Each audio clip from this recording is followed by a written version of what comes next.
Welcome to the kingdom. I'm Chris, and this is Good Enough Gaming.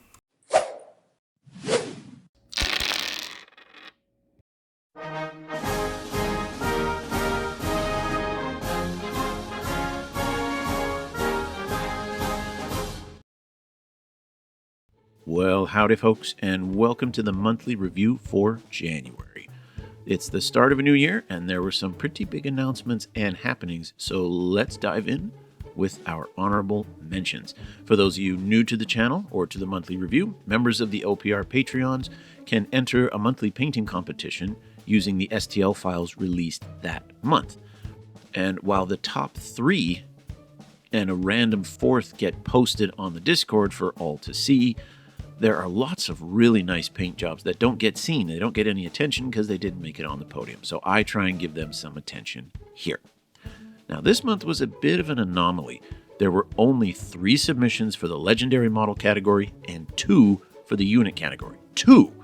So in both those cases, everybody who submitted made the podium, and so there's nobody left to mention honorably. So instead, we're just going to take a look at the individual submissions before moving on to the news and events. So in the solo category, the first honorable mention goes to Corvus Games Terrain, who has been a steady participant in the monthly painting competition, and he turns out some quality work like this model here. Strong colors, nice work on the highlighting and the weathering, and keeping it looking nice and rugged with the browns and the greens, but still adding that bright blue accent with the hat, the cape, and the plasma pistol. Plus, excellent attention to the face. I am really surprised this one did not place on the podium. The next mention goes out to the Architecture AI, primarily for the diorama effect.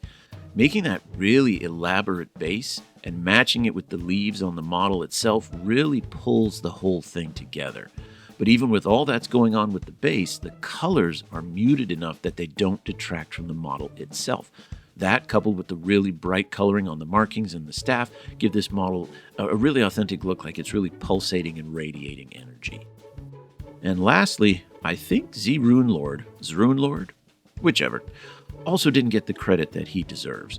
Looking at the model really closely, you can see all kinds of colors added in places to give extra detail and variety, like the glowing blue in the center that reflects on the upper armor, or the detail given to the leather on the belt and the pouches.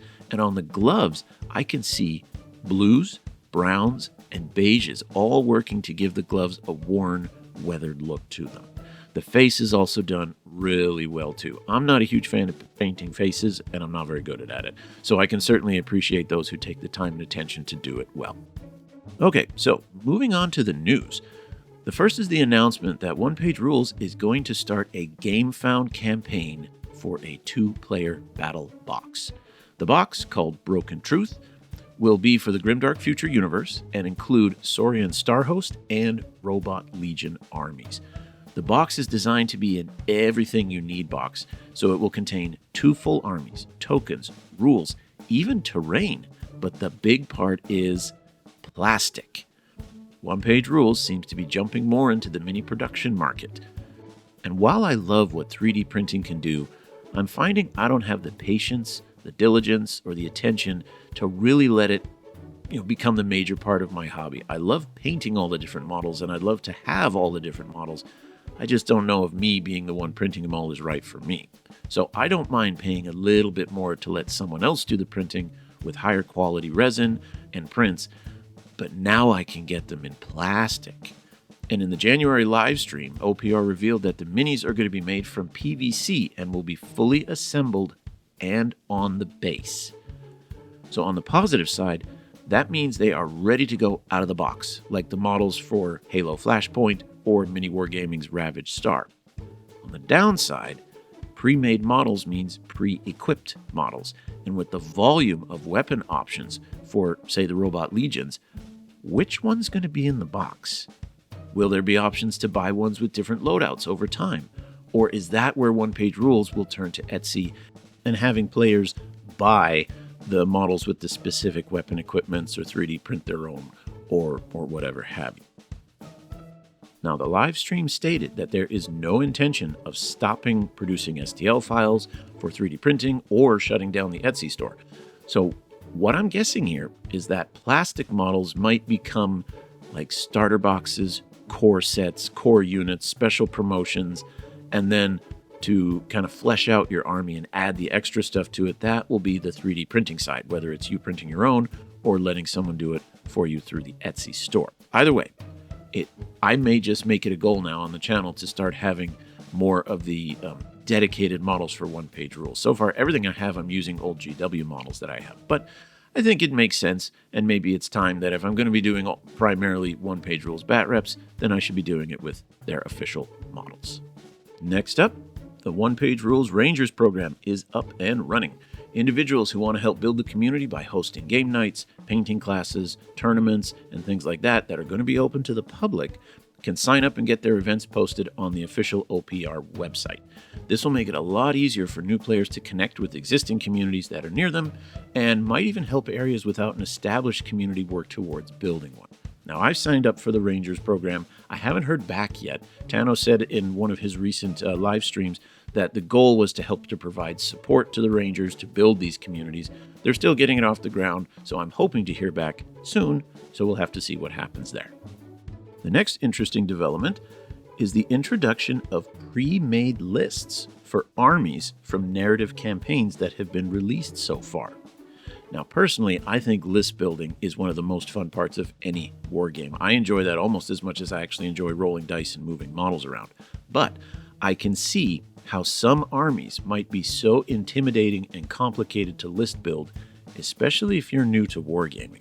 When you have one of these armies that has dozens of different units, each unit has dozens of different loadouts, and you can even mix and match loadouts within a single unit, that can get pretty overwhelming, especially if you're totally new to wargaming.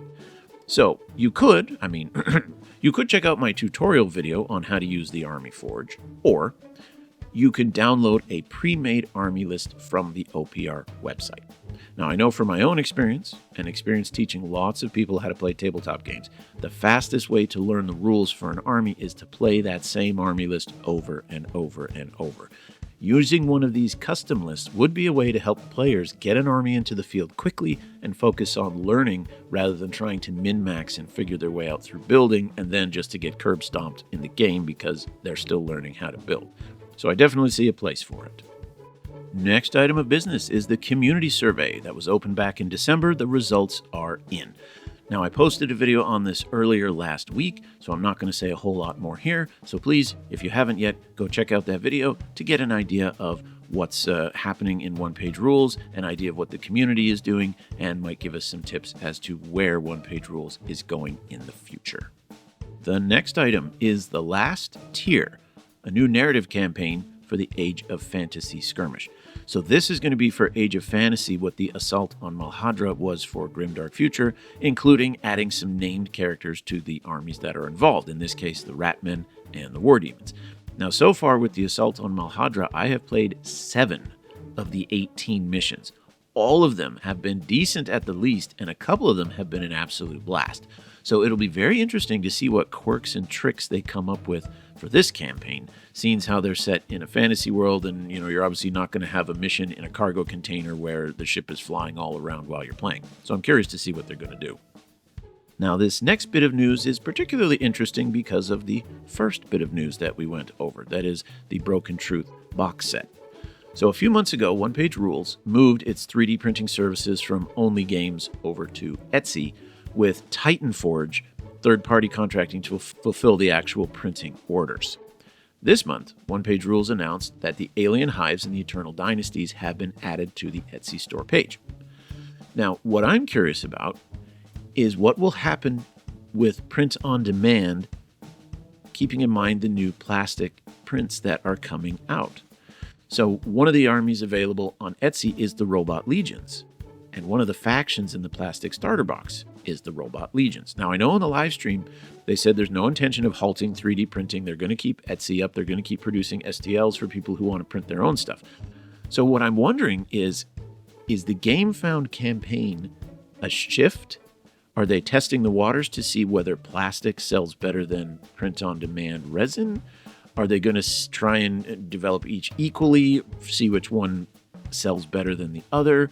Or, like I said above, is the plan going to be to provide certain models and kits in the plastic and then leave everything else to the 3D printing? He did say eventually they hope to put all armies on the Etsy website, so clearly they are not planning on stopping 3D print on demand. But this shift to plastic is very, very interesting. So I'm curious to see what's going to happen. Is the plastic going to be a little more common, or is it going to be the more sporadic situational option? The next big item that Tano talked about in the live stream that's worthy of mentioning here is that game development progress continues in an attempt to give all of the armies an update, to align the army lists and their stats with themes and fluff in preparation for edition 3.5, which is going to come out later this year, probably sometime around September. There won't be many changes to the core rules, at least he said there won't, but the goal is to revamp the army lists and make their rules feel like the army. Kind of like how Robot Legion has the self-repair rule, the Blessed Sisters have Devout. Each army should get something to make it feel unique and make it feel thematic. He also mentioned that he wants every unit in every army to have a couple options as far as war gear and things like that, which I think is nice. I've been recently building my Lizardman army, and it was a bit of a letdown to find that the Gators, like the super big elite heavy infantry melee specialists, have just one loadout. It's take it or leave it. So it'll be nice to see them get some options. He also mentioned that an interesting goal he has is to set up the custom forge, the one that people on Patreon have access to allow players not just to create their own units, but to create their own special rules. And that those rules will somehow be automatically calculated and given a point value, so that you can not just create a unit with the right loadout, but you can even design your own special rules and the game will still be balanced. Now, that sounds like a pretty big task because everyone can think of an infinite number of special rules. So I'm curious how he's going to try and, one, anticipate that and set up some kind of software to adequately rank all those special rules to keep the game nice and balanced. So it's a big task, and I applaud him for taking it on. If he gets it to work, he will have just open-sourced army creation. And people who are on the Patreon then can create literally anything. Any aesthetic, any idea. If you can imagine an army, you can not just create the models, but you can give it rules that will make it feel as realistic as you want it to. But if it doesn't work, I have a feeling it will lead to some pretty egregious loopholes, min-maxing, power gaming, and overpowered stuff. So he said it's a long-term goal, but just mentioning it I found really, really interesting. Okay, well, if all that news wasn't enough, we're not done yet. We still have to look over the STL designs for January. OnePageRules continues to fill out the Human Defense Force for Grimdark Future and the Wood Elves for Age of Fantasy, as well as adding minis for Quest. So let's see what we've got. Now first, we've got some urban scatter terrain here. Scatter terrain is one of the things that I think really sets apart a good table from a great one by adding those little bits of extra details.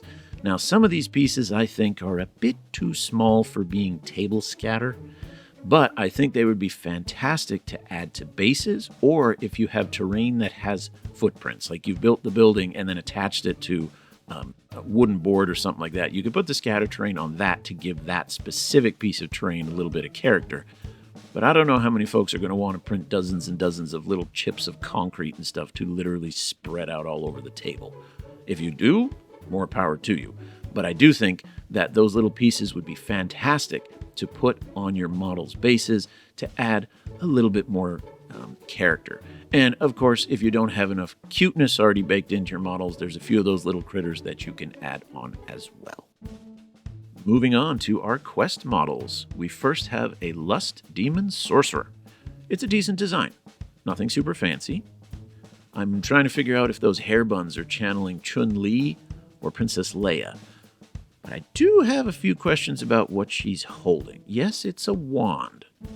But given that she's a lust demon, is this the kind of wand that shoots out fire or gives electric shocks, if you know what I'm talking about? It looks suspicious, that's all I'm saying. Now, the Dwarf Sentinel also looks pretty good, and I think it would be a great model either to use in Quest or bring him into your Dwarf Guild's army for Grimdark Future as an officer, a unit leader, something like that. Up next are the new HDF models, including the Forward Observer, the Sniper Team, and the Sniper Leaders. Now, I recently watched the new Dune movies coming out, and these are giving me some major Fremen vibes. Maybe it's just because I've watched the movie, but I like them. I like the way they look. I like the variety in posing. You have some sitting, some kneeling, some standing, some walking. They're very, very dynamic. And any of these models would be great to use by itself in a game like Quest, just as well as using them in Grimdark Future. Next up, we've got the artillery pieces. And like the tanks, you've got a pretty uniform base that you can then swap out or build to have whatever kind of turret or weapon that you want. And it's the exact same turret designs as what we have available for the tanks. So you're going to have that nice consistency across all of the models. You also get a 3-man crew, including a human spotter, a human engineer, and a grunt loader. Nice and simple, not much more to say here. So now let's move on to the heavy tank. Now, in my past reviews, I've been pretty harsh on the vehicle designs, but I like this one. It doesn't feel as boxy or just as sharp. I think having the front and rear sets of tracks really helps with that, helps to break it up. To me, it looks like an M1 Abrams on steroids, while the other tanks look more like a Pinewood Derby entry gone bad. But given that the HDF is now the top faction in the Grimdark Future, I am clearly in the minority. Okay, so that's the Human Defense Force. Let's take a look at the Wood Elves. The Banner Bearer looks okay, at least as far as the staff, the topping on the staff, the little branch-like ornamentation going on there. But given the overall look of the Wood Elves, I would have expected the banner itself, the cloth part, to be a little more worn, ragged, or natural. This banner looks to me a bit too clean. The models for the army give a very primitive, primal kind of look, and the banner with a formal, defined, clear, sharp border all around it, and that larger piece flanked by those two runners, that to me seems more like High Elf. And why isn't the topper of the banner one of those skulls that the tree men have? Honestly, I think a totem would have worked better here than a banner. Have the guy there holding the massive staff with antlers, pelts, leaves sewn together. Something that matches the genuine look of the army a little more, gives it that, like I said, primitive and primal look to it. Now, in contrast to that, I think the Guardians look good. I don't know what it's called, but that center part of the bow, above and below where the bow is being held, that antler or bone look really takes what's normally a very sleek, graceful, smooth weapon and adds that bit of primal and primitive to it. Now, I know the cloaks that they're wearing have the same border and design as the banner, but it doesn't look quite as polished and formal here as it does on the banner, so maybe that's why it doesn't bother me as much as there. Now, the next model we're looking at here are these beetle swarms, and they're just adorable. I think it's the eyes that make them look more like animals or pets rather than insects. And so it looks like a swarm of adorable little creatures. Now, I will say this, though. OnePageRules does such a better job of swarm than Games Workshop did. I played Necron, and even after the model reboot, the Necron scarab swarms were pretty darn pathetic. They looked more like mom and dad taking the kids out for a walk in the park, rather than a swarm of these ravenous beings that are just going to chip everything into the bone in 30 seconds. So eventually I had to take several of those scarab swarms and kit bash my own scarab swarms to make them look like actual swarms. But while the individual look on these OPR ones might be a little bit too adorable for my taste, I will definitely say the overall swarm look of this consuming horde that just devours everything in its path, that works. Now, while we're on that note, last month when I was reviewing the Tree Men models, many of you commented that they're modeled after the Wendigo. So I looked it up, and by golly, you guys were absolutely right. That is exactly the look that they're going for. However, the Wendigo drawings that I found look a heck of a lot more menacing. I mean, just look at these. And now look at the Treeman. Definitely the same look, but one is absolutely terrifying, and the other's more like a Pixar version of it. A bit more rounded, a bit more chubby, a bit more kid-friendly. So while I still think the tree men look okay, but in my recent video about the future of grimdark, I argued that OnePageRules is more grim semi-dark, grim insufficient light, that it's not as intense, and this kind of seems to bear that out. Last of all, the Vampiric Butcher Titan is released, and I love how it looks. I loved playing Warcraft 3 and World of Warcraft back in the day, and these remind me of the Abominations. Now, in a recent bat rep that I posted, I had to use my Nagash model as a proxy for the Butcher Titan, but I certainly wouldn't mind having one of these monstrosities to add to my collection. So there's the month of January for you. What do you think? What's coming down the pike that you're excited about? Put it down in the comments, and until next time, keep your dice on the table.